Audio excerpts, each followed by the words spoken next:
So, Rickey, I want to start with you. You know, you made a decision here to have your personal story, and it's an incredible overcomer story, be told in a theatrical form. What sort of led you to that decision? Well, nothing really led me to that decision. My brother wrote the story first for our family. And this was back in 1977, 78, while I was still playing. And he just wrote it for our family. And then after he wrote it for our family, a man in our church got it, and he took it to a couple of his buddies in Hollywood in 78. And that's where it originally started. And it wasn't a deal. It was just for our family. Wow. So this story was written for your family, and obviously it's one of those stories that you want to memorialize and obviously keep within the family, but it's such an amazing story. It's one of those things you can imagine God is going to take, and that's what's happening here with The Hill, which comes out August 25th, and sort of catapult out to the rest of the world. Now, Jeff, I want to come to you in a minute, but Rickey, you know, I don't want to give the whole story away here, but I want to talk about some elements of this overcomer story, because you had a dream as a child. You know, you were a baseball player, you wanted to play, and you had some challenges that sort of led some people around you who loved you to want to sort of hold you back on that dream with good reason, and understanding some of their concerns. Can you take us through some of the challenges you faced as a young man? Well, I couldn't tell you exactly what the problem was with my legs and with my spine. I couldn't, because back then there was no answer. But they just didn't. They weren't corrective. We tried everything, surgeries. From what I was told, from 0 to 4 years old. I don't remember all of them because, you don't remember those stories, but saying that, that was the one big defeat. And then my father becoming a Baptist minister. Another reason is that he didn't want me going through the challenges at school and people laughing and making fun of things of me, of the course that I was taking. He didn't really want that for me. And then he wanted me to be a minister. So, but I had too much talent in baseball to just let that go to this and throw it to the side and act like it didn't exist. So, they had that was basically sums it up. I mean, yeah, I had two loves, God and baseball. I love that. Two loves, God and baseball. And I would imagine that, and obviously the film, The Hill, it documents this incredible story of this overcomer story of you facing this uphill battle. And then in addition to having the medical issues that you were facing, you have all this talent, but you have, relatives and your dad trying to sort of hold that back because, they don't want you to get hurt. They want you to follow this other direction. How did you navigate that? I would imagine it was really difficult. The dad you love, the family members you love, this dream you have, this passion in your heart, trying to balance those things.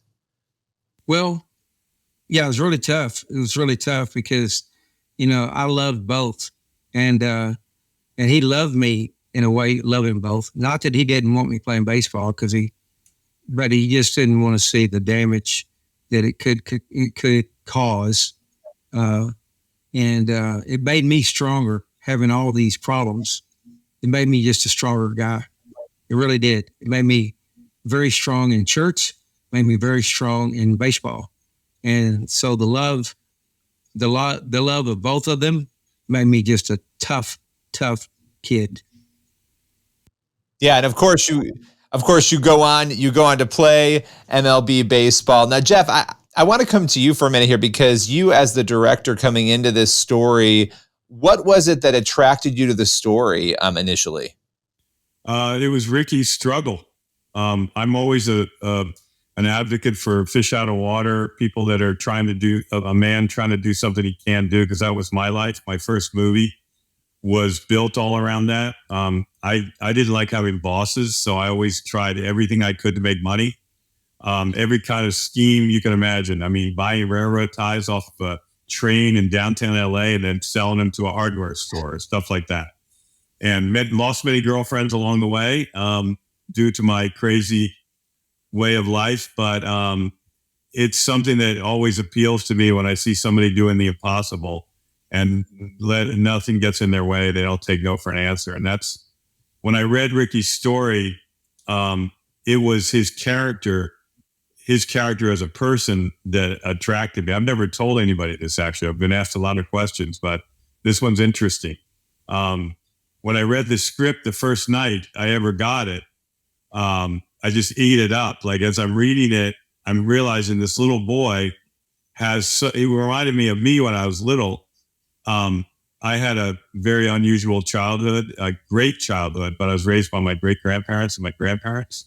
So I was kind of taught how to work at a young age, but what comes with that is a lot of discipline and love mixed together. And so I was that little kid that just smiled all the time. If you kicked me in the head, I would still get up and smile and hug you and say, "What are we doing next, Dad?" Or "What are we doing next, Mom?" Or, and my mother was nearby, but it's a long story why. But anyway, what attracted me to it was the fact that this little boy had this incredible spirit, and he always smiled and always laughed through every tragedy he had. And that's what attracted me to the movie, because I thought, this is a movie about a kid who has nothing, has no money. He hits 2,000 rocks a day on a railroad track.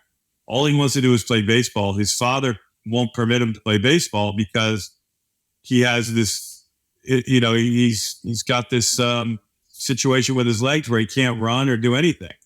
And his dad's trying to protect him from the cruel world. And believe me, when Rickey got out there, he realized it was a cruel world. And he went through a lot of hardships to get to where he was. And then right when he's soaring in high school, things are happening for him. He's playing ball behind his dad's back, not in a bad way. He just wanted to play. And right when his career is about to take off and scouts are about to watch him, something else happens.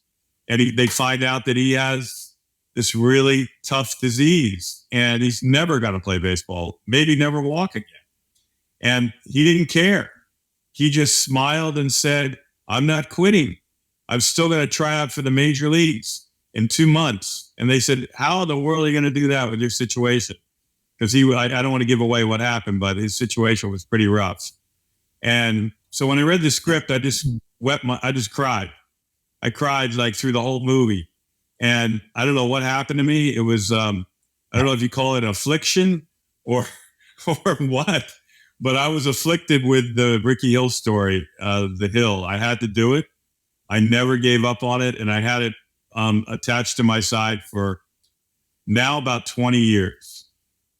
And People would tell me, "Move on, Jeff, get another project." And I said, "This is the project that's going to change my life. This is the project that changed Rickey's life." One day we were sitting together, Rickey and I, and he said to me, "You're the perfect person to make this movie." I said, "Well, Rickey, I'm going to tell you the truth. You told me that you told Red Murph on the field that one day when you begged for a tryout and they weren't going to give it to you, you said, 'I'm the hardest hitter you're ever going to see.'" And I looked at him right in the eye and I said, "I'm the hardest hitter you're ever going to see for this movie. You're never going to find a director who has this film inside of him like I do in a spiritual way. It's just connected to me." And anyway, that's why I fell in love with him, based on his character as a person, his beautiful, loving character that wouldn't take no for an answer. And every kid in the world wants somebody to look up to like that. And I feel like this character and Rickey himself are people that people can look up to and follow and go, every kid can go, "I can do anything if this kid did that." Yeah, no, that's incredible. And, Rickey, as Jeff was speaking there, and I'm thinking back to what you said at the beginning of the interview here, you had two great loves, right? God and baseball. And you were in a situation where you were dealing with struggles, right, that were outside of yourself. You were also dealing with, the pressure of sort of playing behind your dad's back to a degree. A lot of times in life, we are in a situation where we have to make a choice to follow God and where we feel like God is calling us, even when people around us might have a different view, even if it's well-intentioned, on what we should do. What did your journey, and I know this is a loaded question in light of the complexities of your journey, but what did it teach you about the importance of following God's call in your life? Well, my dad came to me and said this. He said, son, you need to make a choice. Which one is it going to be?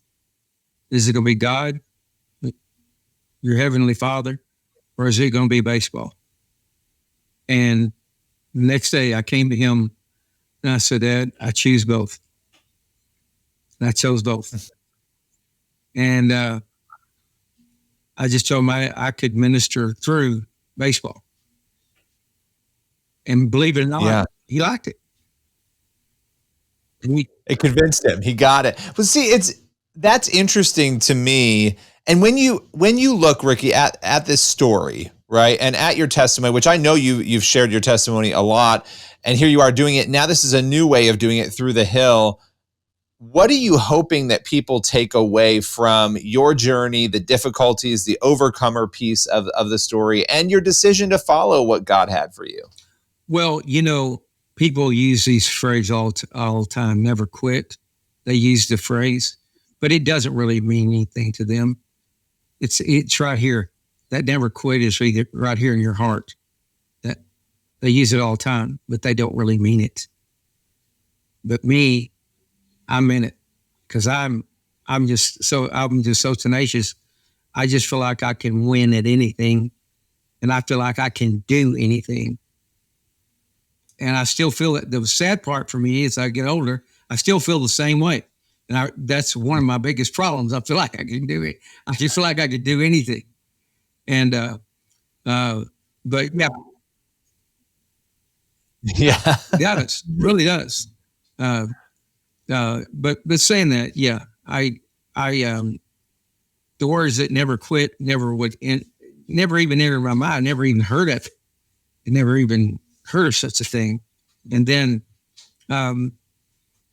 me going through all the things that I went through, it's just a common thing for me.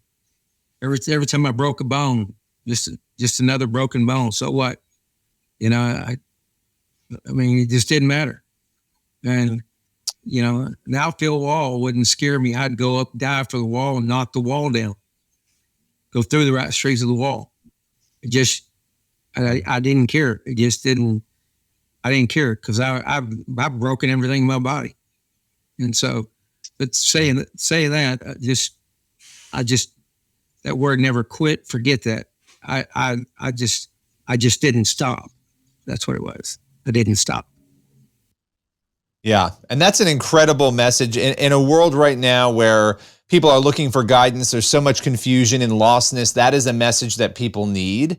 And more than I think I've seen in my lifetime. And Jeff, that kind of brings me to you to close out the conversation here, because you are the person who, as you were saying, the fire is burning within you on this story. You have crafted this story. You have brought it into cinematic form. For you, as the person who has done that, in light of what Rickey was just saying, what is your hope for the impact of the Hill?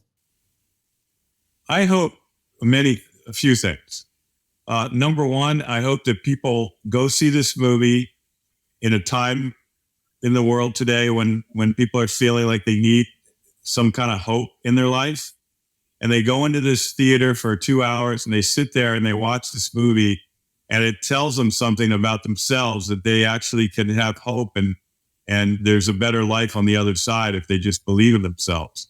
And I don't want to sound cliche at all, but I mean, honestly, I want people to walk out of the theater high that they saw this film and that there's a bigger spirit guiding us, not themselves. There's something bigger.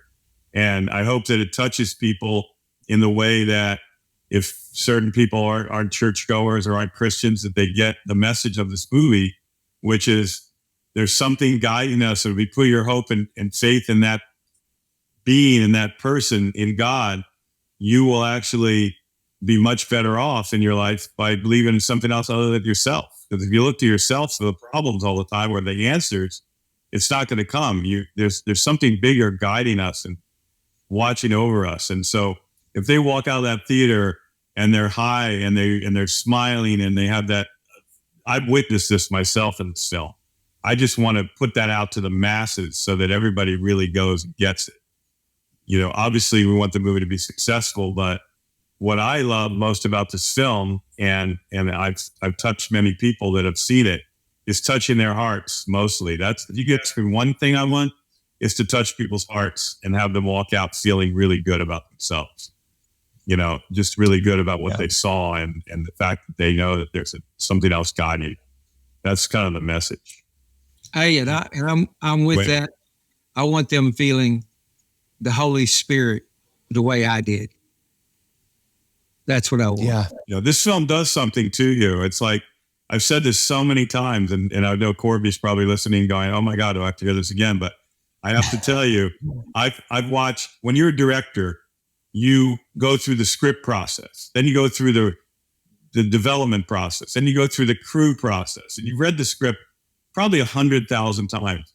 And then when you edit the movie, after you watch all the dailies and you finish it, you, as a director, your only moment is sitting in a theater that one night, watching it with that crowd on opening night or the premiere.